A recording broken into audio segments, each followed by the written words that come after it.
தமிழக வெற்றி கழகத்தின் தலைவர் விஜய் அவர்களுடைய இறுதி படம் வந்து ஜனநாயகன் படம் வந்து நீங்க ரிலீஸ் ஆகுதுல பல்வேறு பிரச்சனைகள் வந்து தொடர்ந்து சந்திக்க வேண்டிய சூழல் இருக்கு. அவர் அரசியலுக்கு வந்ததுனால இந்த நெருக்கடி கொடுக்குறாங்க, எப்படி பாக்குறீங்க? தம்பி, முதல்ல அந்த நண்பர் செந்தில் பாண்டியன் அவர்கள் அவருடைய நீண்ட கால நண்பர், அவருடைய மூத்த சகோதரர் ஆறுமுகம் அவருடைய இல்ல திருமண விழா நட்பு முறையில வந்து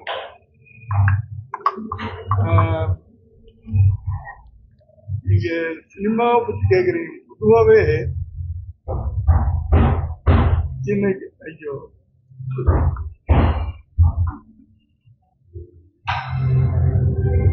ஆண்டாண்டு காலமா 60 ஆண்டுகளுக்கு மேல திராவிட கட்சிகள் தமிழ்நாட்டில் ஆட்சி புரிஞ்சிச்சு. புதுசா யாராவது தமிழக மக்களுக்கும் தமிழ்நாட்டுக்கும் உழைக்கணும், சர்வீஸ் பண்ணணும், நாட்டு நலனை காக்கணும், சுதந்திரத்தை காக்கணும், உண்மையான விடுதலையை அனுபவிக்கணும் அப்படின்னு யாராவது புதியவர்கள் இளைஞர்கள் அரசியலுக்கு வரும்போது இப்படியாப்பட்ட இடையூறுகள் ஏற்படுறது வழக்கம். அதில் ஆச்சரியப்படுறது பொருள் இல்லை. அதில் ஜெயிக்கணும்னா இதெல்லாம் பேசணும். அதாவது இதுல அரசியல் இருக்கா இல்லையா, என்னை விட மக்களுக்கும் மீடியா உங்களுக்கு ரொம்ப நல்லா தெரியும். ஆனா நீங்க வந்து சொல்றதுக்கு பயப்படுறீங்க. என்ன உண்மை? உண்மையா பொய்யா சொல்லுங்க. யாராவது வாய திறந்து நான் சொன்னது உண்மையா பொய்யா? ஏன் உங்களுக்கு சுதந்திரம் இருக்கா? சொல்ல மாட்டேன்றீங்க. பார்த்தீங்களா? என்னைய கேட்டு என் வாயிலிருந்து பிடிங்கி நீங்க அதுக்கு 1008 விளக்கங்கள் போட்டு போடணுமே தவிர, ஒரு மீடியாக்காரங்களுக்கு, ஒரு பத்திரிகைக்காரங்களுக்கு இன்றைக்கு இருக்கிற நாட்டின் நிலவே, ஒரு இளைஞன் நாட்டுக்கு சர்வீஸ் பண்ணணும், ஒரு மாற்றத்தை ஏற்படுத்தணும்னு வர்றாருன்னா அவருக்கு நீங்கெல்லாம் வந்து அவர் வர்றது நல்லதா, நியாயமா? இதை சொல்ல மாட்டேன்றீங்க, எங்களையே கேக்குறீங்க. பொதுவா இதெல்லாம் வந்து சரித்திரம் மாற்ற முடியாது. ஒரு மாற்றத்தை உருவாக்கணும் அப்படின்னு வர்றவங்க வந்து இப்படியாப்பட்ட தடைகளை எல்லாம் வந்து எதிர்கொள்ளணும். விஜய் அவர்கள் இது மாதிரி எவ்வளவோ தடைகளை எதிர்கொள்வார். புரியுதா? தணிக்கைத்துறையை பொறுத்தவரைக்கும் தணிக்கைத்துறை வந்து ஐயா, நான் பொதுவா நான் பேசிட்டேன். நீங்க தனித்தனியா பிச்சு பிச்சு கேட்டீங்கன்னா இப்போ உங்களுக்கு தெரியல என்ன விட டீட்டெயில் நீங்க போடுங்கன்றேன். அதைத்தான் நான் கேட்கிறேன். இப்போ உங்களுக்கு என்ன விட டீட்டெயில் தெரியணுமா? ஒவ்வொரு விஷயமும் மக்களுக்கு தெரியும். ஏன் ஜனநாயகன் ரிலீஸ் ஆகல? நீங்க ஸ்ட்ரீட்ல போற ஒரு லேடியை கேளுங்க, அவங்க சொல்லுவாங்க. என்னை விட நான் சொன்னா விஜயோட அப்பா சொல்றாரு, அவங்க சொல்றாங்க டீட்டெயில். கரூர்ல என்ன நடந்துச்சுன்னு அவங்க சொல்றாங்க. நாங்க சொன்னோம்னா அவர் அப்படிதான் சொல்லுவாரு, விஜயோடைய அப்பா அப்படின்னு தான் நடக்கும். அதனால மக்களை கேளுங்க. மக்களுக்கு இப்போ வந்து 5 வருஷத்துக்கு முன்னாடி இருந்த ஜனங்கள் இப்ப இல்ல. விஜய் அவர்கள் அரசியலுக்கு வந்த பிறகு இளைஞர்கள் எல்லாம் அரசியல் பேச ஆரம்பிச்சுட்டாங்க. வயசான லேடிஸ் 50-60 வயசு லேடிஸ் எல்லாம் கூட அரசியல் பேசுறாங்க. நீ கொடுப்பா, 3000 கொடுக்குறியா, 5000 கொடு, வாங்கிடுவோம், ஆனா ஓட்டு அங்கேதான் போடுவோன்ற. ஸோ என்னை விட அவங்க தெளிவா இருக்காங்க. 5 வருஷத்துக்கு முன்னாடி இருந்தவங்க தான் பணத்தினால அப்படி பண்ணிடலாம், அப்படி பண்ணிடலாம், விலைக்கு வாங்கிடலாம் அப்படின்னு நினைச்சுக்கிட்டு இருக்கிறாங்க. அது நடக்குது. ஏன்னா மக்கள் ரொம்ப தெளிவா இருக்காங்க. நீங்க தெளிவா இருக்கீங்களா? பதிலே பேச மாட்டேன்றீங்களே, அவ்வளவு அடிமைத்தனத்தில் இருக்கீங்க. எனக்கு தெரியல. நீங்க ஒரு மீடியா பீப்புள், ஏன் மைக்க பிடிச்சி நீட்டிட்டு இருக்கீங்களே தவிர ஒரு கேள்வி, உங்களுக்கு நீங்க நினைச்சத சொல்றதுக்கு சுதந்திரம் இருக்கா? பதில் சொல்லுங்கப்பா. நான் உங்களை கேட்கிறேன், நீங்க நினைச்சத மீடியால சொல்றதுக்கு உங்ககிட்ட சுதந்திரம் இருக்கா? சுதந்திரத்தை பறிக்கிறது யார் நினைக்கிறீங்க? சுதந்திரம் இருக்கா? முதல்ல பதில் சொல்லுங்க. பறிக்கிறது யார் நினைக்கிறீங்க? என்ன கேட்டீங்க? நீங்க என்ன கேட்டீங்க? இருக்காது. நான் இருக்குமா இருக்கா இல்லையான்னு கேக்குறேன். பதில் சொல்றதுக்கே உங்களுக்கு திராணி இல்லையே. அப்ப இவ்வளவு பெரிய ஒரு கட்சி அமைச்சு இவங்களோட போராடி ஜெயிக்கணும்னு வர்றாரு, அவருக்கு எவ்வளவு எதிர்ப்புகள் இருக்கு. ஆனா பயம் இல்ல. புரியுதா? என் படங்கள்லாம் உங்க வயசுல நீங்க பார்த்திருக்க மாட்டீங்க. எனக்கு பயம் கிடையாது. சோ என்னுடைய ரத்தம் தானே. நீங்க பாருங்க, அவ்வளவு சைலண்டா இருக்கீங்களப்பா. இல்ல, தலைவர் சொல்றப்ப என்ன சொல்லிருந்தாங்கன்னா, ஆட்சி அதிகாரத்துல கண்டிப்பா நாங்க பங்கு கொடுப்போம் சொல்லி கொண்டது ஒரு. நீங்க இத்தனை கேள்வி கேட்கறீங்க, நான் பதில் சொல்லணும்னு எதிர்பார்க்கறீங்க. நான் கேட்கிற ஒரு கேள்விக்கு நீங்க பதில் சொல்ல மாட்டேன்றீங்க. அதனால நான் உங்களுக்கு பதில் சொல்ல மாட்டேன். இல்லப்பா, நான் கேட்கிற ஒரு கேள்விக்கு நீங்க பதில் சொன்னீங்கன்னா அடுத்த கேள்விக்கு நான் பதில். நீங்க நினைச்ச நாட்டுல நடக்கிற உண்மைகளை சொல்றதுக்கு உங்களுக்கு சுதந்திரம் இருக்கா? சொல்லு தம்பி, சொல்லு தம்பி, தைரியமா பாரு, சொல்லு. எனக்கு நீங்க சொல்லாம நான் பதில் சொல்ல மாட்டேன். நான் ரொம்ப ஒரு மாதிரியான டேஞ்சரான தெரியுமா? என் படங்கள்லாம் தெரியுமா உங்களுக்கு?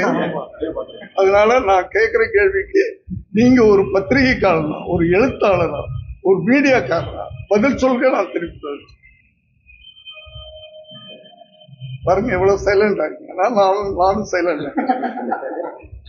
இல்ல இல்ல, உண்மையில நீ பொதுமக்கள் தானே, பொதுமக்கள் ஒருத்தர் தானே, தமிழ்நாட்டில் தானே இருக்க. நீ ஒரு தமிழன் தானே, தமிழன் தானே. அதுவே இல்லையா, தெரியலையா? என்ன இப்ப குழப்புறாங்க, தமிழ யாரு இந்து யாரு தெரியல. உங்களுக்கு தெரியல, உங்களை போட்டு குழப்புறாங்க. பதிலையே சொல்ல மாட்டேன்றீங்கப்பா. திருவாரூர் ஜேர்னலிஸ்ட் இவ்வளவு தெளிவா இருக்காங்க சார். நம்ம வாயில இருந்து வரணுமா? நான் பதிலே சொல்லணும். தலைவருக்கான வெற்றி வாய்ப்பு இருக்கு. அவருக்கு பிரகாசமா. நீங்க சொல்லுங்க, நீங்க ஓட்டு போடுவீங்களா? கூட்டத்துல கூட தலைவர் விஜய் அவர் சொல்லியிருக்காங்க. என்ன சொல்லிருக்காங்கன்னா, தனியா கூட்டணி இருந்துதான் ஜெயிக்கணும், இல்ல தனியா இருந்தாலும் நாங்க வெட்டுக்கணும் அப்படின்னு மக்கள் நினைக்கிறாங்கப்பா. மக்கள் சொல்றாங்க, நீ யாரோடையும் சேர்ந்துடாத அந்த தம்பி, உன்னுடைய சுயம் போயிடும், நீ தனியா நின்று ஜெயிக்க வைக்கிறோம் அப்படின்னு. இதுக்கு மேல என்ன சொல்ல? கூட்டணி இல்லாம தனியா நிக்கிறது ஏன் நான் சொல்லலையா? மக்கள் கேட்கறாங்கப்பா, நீ தனியா நில்லு. நான் சொல்றேன். காங்கிரஸ் கட்சியில தொடர்ந்து என்னையவே கேள்வி வைக்கிறீங்க திரும்பி திரும்பி. பேச்சுவார்த்தை நடத்திருக்காங்க. தொடர்ந்து ஆட்சியில் அதிகாரத்துல காங்கிரஸ் பங்கு வேணும் அப்படி இருக்க அவங்களோட இரண்டாம் கட்ட தலைவர்கள் பேசிட்டு இருக்காங்க. ஏற்கனவே தலைவர் விஜய் அவர்களும் அதுக்கு சொல்லியிருக்காங்க, ஆட்சி அதிகாரத்துல பங்கு. காங்கிரஸ்ல இரண்டாம் கட்சி தலைவர்கள் பேசிட்டு இருக்கிறாங்கன்னு நீங்க சொல்றீங்க, அப்படியா? அதான் உங்களோட கூட்டணி பேச்சுவார்த்தை பேசியிருக்காங்க. என்னோடைய நான் யாருப்பா? நான் யாரு? அந்த கட்சியில ஏதாவது பதவியில இருக்குன்னா என்ன என்னமோ எனக்கு தெரியாத விஷயங்கள்லாம் சொல்லிக்கிட்டு இருக்கிறேன். எங்கிட்ட யார் கூட்டணி பத்தி பேசுவா? நான் விஜயோடைய அப்பா, அவ்வளவுதான். கூட்டணி வேணும்னா அவங்கவுங்க. இப்போ காங்கிரஸ் பத்தி கேட்டீங்க. அந்த காங்கிரஸுக்குன்னு ஒரு சரித்திரம் இருக்கு, பாரம்பரியம் இருக்கு, ஒரு வரலாறு இருக்கு. காங்கிரஸ் என்னன்னு உங்களுக்கு முதல்ல தெரியுமா? தெரியுமான்னு அதுக்கு கூட பதில் சொல்ல மாட்டேங்க. அந்த ஓரளவுக்கு என்ன தெரியும்? இல்லப்பா தம்பி கேக்குறேம்மா, தைரியமா சொல்லுங்கன்றேன். சொல்லுங்க. சுதந்திரத்துக்காக போராடணும். சுதந்திரம் வாங்கி கொடுத்தது சுதந்திரத்துக்காக போராடினவங்களா? சுதந்திரம் வாங்கி கொடுத்தது அப்படியாப்பட்ட ஒரு வரலாறு இருக்கிற கட்சி இன்னைக்கு ஏன் தேஞ்சு போச்சு? பவர் இல்ல. ஏதோ ஒரு கட்சிக்கு ஆதரவு கொடுத்து இவங்க தேஞ்சு போய்கிட்டே இருக்கிறாங்க. அந்த ஒரு பவரை நாங்க கொடுக்கிறோம். நாங்க இல்ல, விஜய் அவர்கள் கொடுக்கிறேன்ற அந்த பவருக்கு நீங்க வந்தீங்கன்னா காங்கிரஸ் மறுபடியும் அந்த வரலாறை தக்க வச்சுக்கணும். இந்த வாய்ப்பை அவங்க தான் பயன்படுத்தணும். புரியுதா? பயன்படுத்திக்கணுமா வேணாமா? சொல்லு தம்பி, நல்லா சொல்லுமா. அதான் அவங்கள்ட்ட போய் சொல்லு. என்ன, நான் ரொம்ப தெளிவான விஷயம். நான் தைரியமா பேசுறேன். 1000 மைக் இருந்தா கூட பேசுவேன். நமக்கு ஒண்ணும் இல்ல. ஆனா எல்லாமே மக்களுக்கு என்ன விட அதிகமா தெரியும். ஒரு 55-60 வயசு லேடி ஒருத்தன் சொல்றாங்க, வயசானவங்க, நீ 3000 ரூபா தானே 4 வருஷமா என்னத்துக்கு நீ பண்ணிட்டு இருந்த, இப்பதான் தெரியுதா நாங்க கஷ்டப்படுறோன்னு? ஒரு நாளைக்கு ஒரு திட்டம் அறிவிக்கிறீங்க, எதுக்குன்னு எங்களுக்கு தெரியும் அப்படின்னு நான் சொல்லல. உங்களை மாதிரி உங்க அம்மா அப்பா சொல்லிட்டு இருக்க. நல்லா புரிஞ்சுக்க, நான் சொல்ல.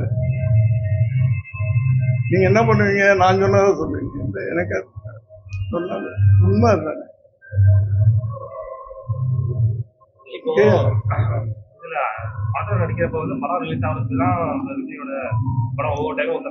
படத்துக்கு அரசியலுக்கு சம்பந்தப்படுத்தாதீங்க. அதுக்கும் இதுக்கும் சம்பந்தம் இல்லை. அவர் இப்ப நடிகர் இல்லை. ஒரு அரசியலுக்கு 2 வருஷம் ஆச்சு. படத்தை பத்தி அவர் கவலை பண்ணல. படத்தை பத்தி அவர் பிளாக்மெயில் பண்ணலான்னு நடக்குது.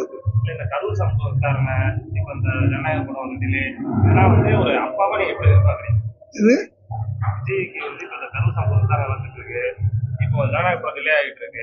நான் சொல்லிட்டேனேங்க, ஒரு அரசியலுக்கு வரணும்னா இதெல்லாம் எதுக்கணும், போராடணும், ஜெயிக்கணும். புரியுது? இயற்கை தானே இது. இது வரலாறு தானே. 65 வருஷத்துக்கு முன்னாடி எம்ஜிஆர் வந்தப்ப எவ்வளவு கஷ்டப்பட்டாரு இல்லையா? கஷ்டப்பட்டு தான் அந்த வெற்றி கனியை பறிச்சார். அதை போல கஷ்டப்படாம